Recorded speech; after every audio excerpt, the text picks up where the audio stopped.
சீக்கிரமா எங்காத்தி தளிகை சுட சுட சாதம்,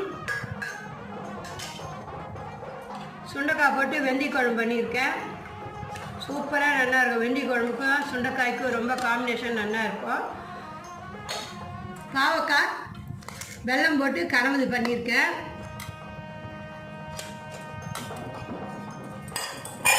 சாத்துமுது மிளகு சீரகம் அத்தி விட்டு சாத்துமுது இன்னைக்கு. தயிர். இதான் இன்னைக்கு எங்காத்தி தளிகை. வீடியோவில் பாருங்க, சப்ஸ்கிரைப் பண்ணுங்க, லைக் பண்ணுங்க, ஷேர் பண்ணுங்க, பெல் ஐக்கான் ப்ரெஸ் பண்ணுங்க. Thank you, by.